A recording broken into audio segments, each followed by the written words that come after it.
Since 2003, this is the Sports Source, East Tennessee's #1 sports talk show. Presented by Junk Be Gone, Phoenix Conversions. With your host, John Pennington. The Sports Source starts now. Good Sunday morning and welcome into the Sports Source. We appreciate you being with us on this chilly Sunday morning in May. You know, what are you going to do? 35 degrees on a Saturday night in May. Thanks for being with us on this Sunday morning. Happy Mother's Day to all the mothers out there, including my own who's watching. We appreciate you being here. We have a lot of topics to discuss today, plenty of Tennessee sports to cover. Let's show you what we got on the show today. First of all, we're going to talk about recruiting. Still rolling, or is it? There was a little bit of a negative curveball thrown into the mix this week. We'll take a look at that idea and see what guys think about it. If Tennessee's recruiting may be a little overrated, depending on how you look at it. UT opens up about their fall plans, and in association with that, we'll talk about 2020 schedule adjustments, which might be possible. History is a guide. How are you going to pick champions this year? If you do have a season and some teams play this many games and some play that many, how do you pick champions? We'll take a look at history and what the SEC has done in the past. Best defensive game ever by a Vol football player. We're going to tell you which one, well, best one that we've seen, should say. And then Tennessee's hoop schedules keeps getting tougher. We got all that and a lot more, so stick with us for the next 90 minutes on the show. This segment of our show brought to you by our friends at Junk Be Gone, and they are my friends because they had a 15-yard driveway dumpster at my house for the past week. They dropped it off, and man, it is a great way. It is the best way. It is the only way I do spring cleaning.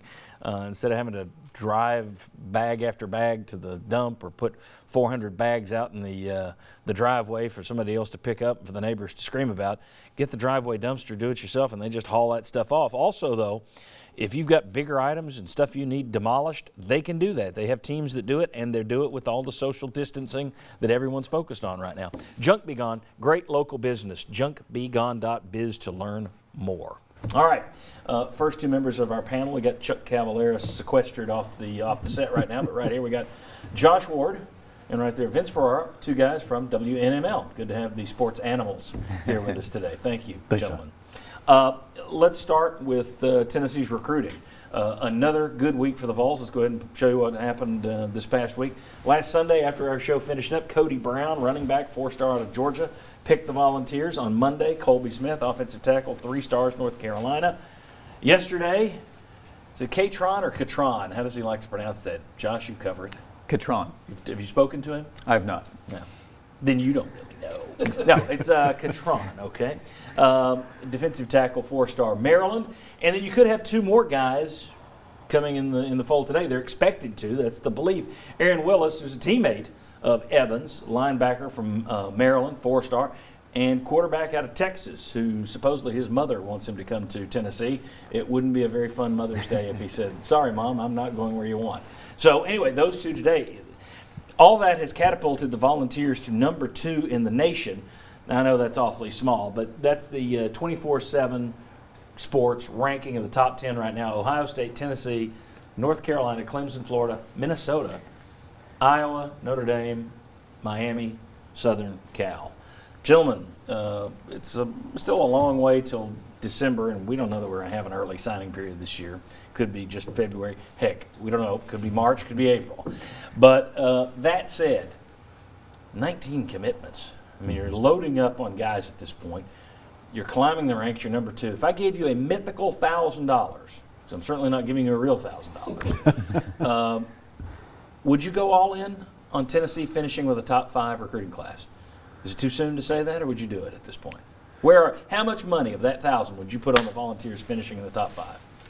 Well, I do think it's too soon to go all in, but if you said, hey, today's the day, you got to put your wager in which way you're going, after the last couple of weeks, how are you betting against this momentum that Tennessee has put together, especially with 2 names listed there that I think are both going to choose Tennessee, so it's only going to improve where Tennessee is from a recruiting standpoint, and then Tennessee's coaches can continue building off that to other 4- and 5-star players who are definitely noticing what's going on, and this will only help Tennessee go after those players. So I think it's too early to say absolutely all in Tennessee is going to land a top 5 because some other schools we'll talk about, but gun to your head. Yeah. If I had to choose today, how would you choose against Tennessee right now?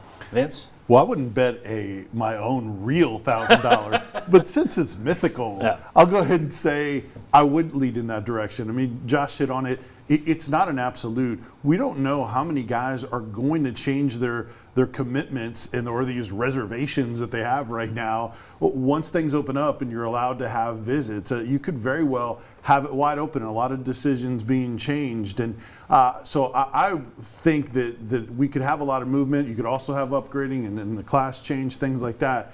But I do think with what they've accomplished and the level of recruits that they've brought in during this period, the relationships in the areas where they're pulling these players from, I would give Tennessee the benefit of the doubt and go in that direction that they will keep a top 5 class, despite that possibility that we could have a lot of change of commitments down the stretch. All right, they've landed in terms of ESPN's top 300, 6 in the last 2 of 6 top 300 players, I think. And I'm going to assume that Willis and Salter are both probably top 300 as well. Could be wrong on that, but since they're 4 or 5 star, my guess is there.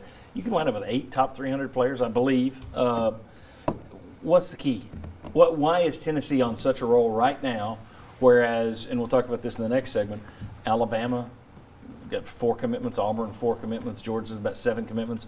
Has Tennessee just taken a we got to get there earlier approach? Jeremy Pruitt and crew, has he finally put the right staff together where it's time to roll? What do you think the difference is this year? Well, in the last 2 weeks is what you're talking about. That's the real difference maker, because being at 10 commitments with one of those guys being in the top 300 or whatever ranking, but one of them being a 4 or 5 star guy, that's not going to stand out. It is the last 2 weeks. They've been relentless, which is what you would probably say anytime that a coaching staff has a lot of recruiting success together, but they've taken advantage of the momentum that they've built. That's why I mentioned that a moment ago, because I really think when Dylan Brooks and Kamar Wilcoxon, 2 defenders who are both very highly touted, committed back-to-back days, and then Julia Nixon the next day, that really caused other players to say, not only should I look closer at Tennessee, should I start to look at committing to Tennessee? Colby Smith this week said, I don't know how many spots are going to be available. And Tennessee's coaching staff can point to the number of commitments, so that's the 3-star guys and the 4 and 5-star guys, and say, hey, look, we're at 17, 18, now 19 commitments. If they're at 21 by the end of today, you start to pressure some of those guys who then wonder, is there going to be a spot for me if they really are interested in Tennessee? Which we'll get into that a little bit later, into how many spots are really available. Vince, your thoughts on how they're doing all this? Well, I think it's all the above.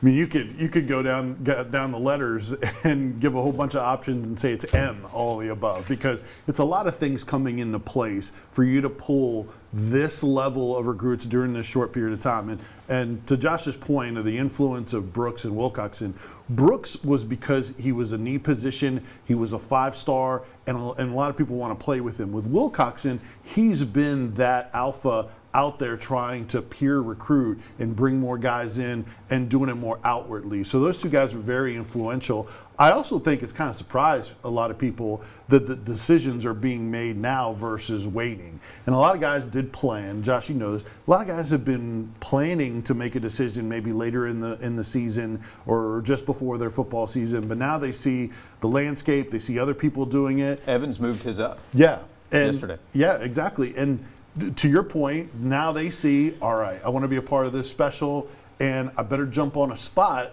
while there's a table. So I think it has changed on the fly, and people have been influenced by how it all started. But I do think Evans and Wilcoxon started the ball rolling, but it's everything in order for it to be this good. We'll talk about the momentum and how that works in UT's favor, and if that's the strategy to use some kids for kindling to get this thing going, have them go out and do it. We'll talk about that a little later when we come back, though. Let's look at this from the other side. Is Tennessee doing as well as the numbers would suggest? Are we looking at the wrong numbers here? Because there are multiple numbers on that chart. We'll look at that, and we'll talk about Tennessee as compared to their SEC rivals. That's next on the Sports Source.